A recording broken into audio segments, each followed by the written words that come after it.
Beautiful jellyfish, it's Tracy. Happy Friday. This isn't going to be posted on Friday at all, but it's Friday for me, and I'm wearing my Bailey shirt, and a lot of my kids actually really liked it. They were like, that's really cool, and I was like, thanks. So we're going to be talking about Kaladesh cards, because I like to do this for like a lot of the sets to talk about the cards, and I'm the type of person who gets like really excited about like commons and uncommons, because for like a draft situation or like, you know, a sealed event or stuff like that, I'm always like, what are the cool commons and uncommons, because that's what makes up most of your pool. And yeah, there's a lot of really awesome stuff in this set. I actually had to refrain from not talking about everything because I could talk about all the cards, but it would just take way too long. That's a lot of time. So, I'm gonna be starting with the cards. It just is just in no particular order. Yeah, so the first card I want to talk about is Toolcraft Exemplar. And, like, 1-mana 1/1s are kind of usually, like, meh, you know, sometimes they're, most of the time they're, like, not usually the greatest thing. But this one, at the beginning of combat, if you control an artifact, which this set is crawling with artifacts, there's so much stuff with artifacts, it just gets +2/+1, so it just casually becomes a 3/2 for 1 mana. Well, that's good. And then on top of that, at the end, and then if you control 3 or more, it just gains first strike. Like, what? Like, this just, every artifact deck, like, wants this rare. Probably just gonna be, like, $1 or $2 card, but, like, in, like, draft sealed, super good. Card seems great. Then we have Thriving Ibex. So, EDTBs, and you get these energy counters. Gonna see how these things play out. They seem really interesting. And then whenever this attacks, you get to pay those 2 energy counters that you get. And then you just can put a +1/+1 counter on it. This isn't like the best card ever, but you know what? It's a 4-mana 2/4. It's got a lot of toughness, and you can give that thing a +1/+1 counter, which is awesome. So it's got 5 toughness, so it can just block a lot of things for days, which is great. So, and there's a ton of things that give energy counters. So, yeah, I think this card seems really okay. Then we have Fumigate.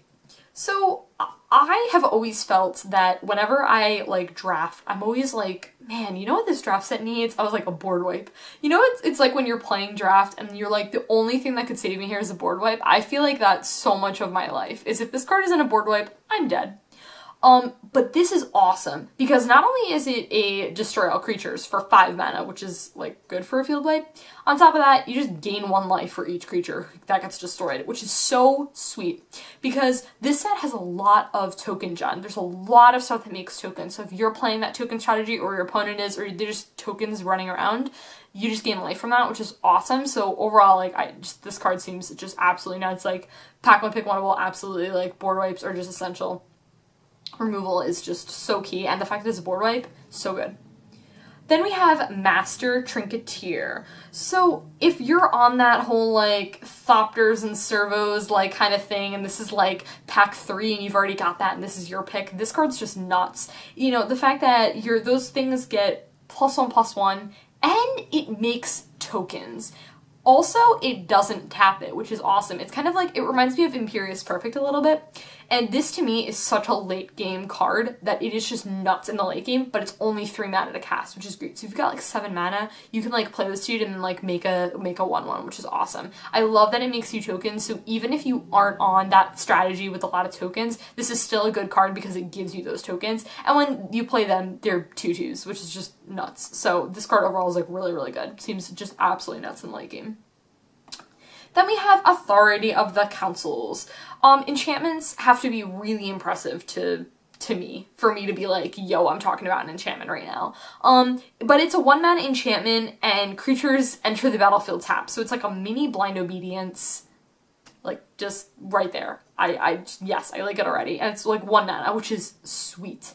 And then on top of that, you know, whenever a creature ETB is under your opponent's control, you just gain 1 life. Again, this set has a ton of token gen, so I really like that, this life gain aspect. I think that's, like, really good. Punishes your opponent for playing a lot of creatures, and they also come in tap. So they could have just left this ability as creatures, you know, each enter the battlefield tapped on your opponent's side. I would have been, like, happy with that, but the fact that they stapled this other ability onto it makes this card just really good. Super, super solid enchantment. I like it. Then we have Aetherstorm Roc. So, okay. So, whenever I look at spoilers of a set, I always get super excited about what flyers are going to be in the set, because let's be real here, that's something that I talk about all the time. Blue-white flyers is kind of like my deck. It's something I do all the time. It's so fun for me, and it's a deck that's just really, really good, and I feel like, you know, they're always going to put white flyers and stuff, so to me it's always just gonna be probably a good deck in, like, most sealed and limited, I think.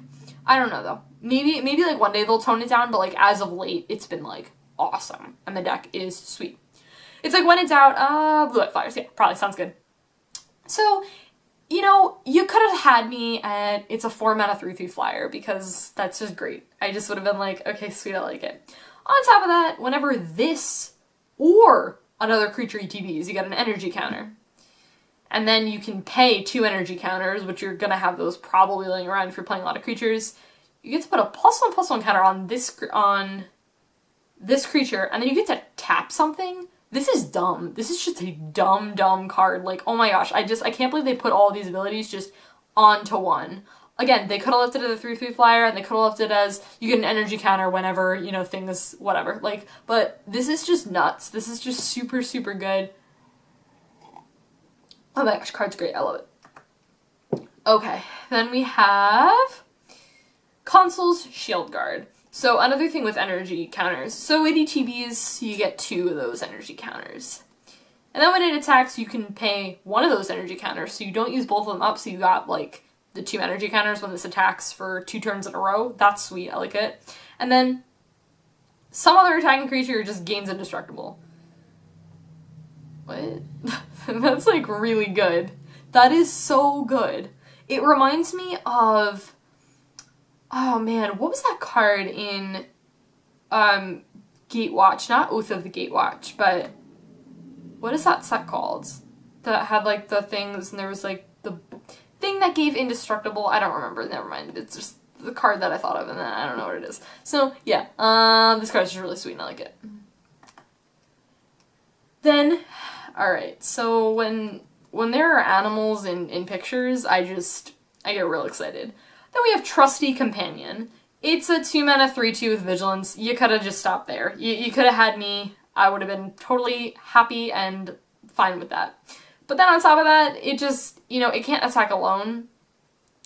And, you know, it reminds me a lot of, what is that card called? I'm thinking of it. It's that 2/1 artifact from,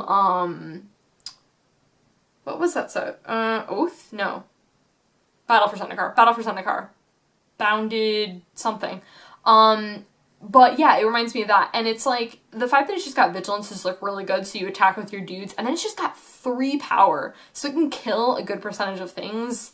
This card's nuts. I like it. Seems like a really, really solid uncommon. Then we have Servo Exhibition. So I'm pretty much just a huge fan of like token gen things. That's kind of like... yeah, that stuff's sweet to me. I just really like it. So this, you know, you create 2, so you get like 2 power for 2 mana. They don't really do anything, but they're artifacts, which is really awesome. So you have a lot of your things within artifact entries the battlefield or something. Yeah, this card's really good. I like it. Anything that like makes token gen for like very cheap, I'm a huge fan of. Then we have Fairgrounds Warden. Yes, absolutely, I will take another Fiend Hunter. That sounds great to me. So, is it Fiend Hunter, the one that's the 1/3? I think it's Fiend Hunter. And then there's that other one, Banisher Priest. One of them is a 2/2, I can't remember which one, but yeah, having that is just really good. Yeah, card's really great. Even if you can like exile something for just a little bit, like the card just does things. It's great. Then we have Skywhaler's Shot. So it's instant speed removal. It removes quite a bit of things. You got power 3 or greater, so you're gonna remove quite a bit of things. And then you get to scry 1 with it at instant speed. This is a really solid removal spell. Definitely something that you're gonna want to look out for. 1, because it's removal, and it's actually like pretty good removal, so the card's great. And there's a lot of things that give buffs in this set, so you like kill a good amount of things. This is another card that as soon as I thought I saw, I was immediately like, wow, I'm really stoked for when I get to do my Kaladesh spoilers, because then I get to talk about this card, and that is Aerial Responder. Okay, again, you know, 3 mana 2/3s with flying, you could have stopped at that point, and I would have been like, okay. But then it's got Vigilance. Okay, awesome. It's got Flying and Vigilance. Okay, I get it. You could just stop. And then it's got Lifelink, and I'm like, I love this card. I swear, like, if I'm playing this set, I honestly think I'll just hoard them all, and I will break that, like, you know, you have as many as you want. Like, this card's just nuts. This card's just, like, really, really good. So good. That card just, nuts. Then we have Eddy Trailhawk. So, 2 mana, 1/2 flyers. Mildly okay. But it ETBs and you get 2 energy counters. And then when it attacks, you can pay one of those energy counters to give something else flying. This is awesome. This is awesome because being able to have a bunch of flyers, like being able to have like big creatures is awesome, but sometimes you just can't get through with your big creatures, so giving them flying, just yes, yes, yes. Card is great. I love it. Okay, then we have Revoke Privileges. So this is the, like, standard pacifism of the set. There's, like, that type of card in most all sets. Something that can't attack or block. The fact that it can't crew vehicles, too, I think is something that's really important, and I like how they added that on there, which is a very specific thing to the set. But, yeah, I think this card is really solid. Then we have Fragmentize. I don't know why I, like, looked at it and I was like, hold on, I need a minute. Okay, so, like, this card's awesome. This card's, like, really, really good. It's destroy triggered artifact or enchantment with commander mana cost 4 or less at 1 mana. At 1 mana. This is, to me, like, I think one of the most, like, important cards that they have in the set, just because there's so many artifacts. And there are some solid enchantments, too, so definitely something you're gonna want to keep around your sideboard, because it's just really good. Blows some people out, definitely. Then we have Cataclysmic Gearhulk. I remember, like, when I was looking through, I was like, whoa, this is dumb. This is really dumb. So, you know, you're, like, 5 mana 4/5s with Vigilance are just really good, who knew? But they're really good. And then when it ETBs, you know, you choose some stuff, each player, and then you just sack the rest. So if you just, it's just like a little board wipe, you know? It's really, really good, and on top of that, it's a creature, which is just really awesome, so. This card is sweet. It's a really, really good board wipe, and then you're just left afterwards with this really big dude. Yeah, I'm a fan. I like it. This card seems really sweet. I think it's going to be people are going to run this in EDH too. I think this is like a good enough card to run in EDH. I think it seems really good. And in Standard too. Yeah, absolutely. Yeah, guys, that is it. That was it for talking about white. I'm going to be doing the rest of the colors, and I think I'm going to do a specific video for artifacts, because there's just a lot of artifacts in the set. And I think I'm going to do one for, multicolored as well. I'm not too sure, though. We'll kind of, like, see where the week goes and, like, stuff like that. But, yeah, that was it for, white. I'll see you guys in my next video for Kaladesh. Really stoked for the set. I think it just looks really awesome, and I think it looks like a lot of fun. Like, honestly, I have to say that the commons and uncommons have just stepped up their game. Like, they're just good. Like, there's some good quality stuff in here that's just like, what? That common and uncommon is printed. And like I said, I always look out for this stuff because I know I'm going to film these videos, and I want to know which cards I want to talk about. So, yeah, that was it. Stay tuned for my next video, and I'll talk to you guys later. Bye.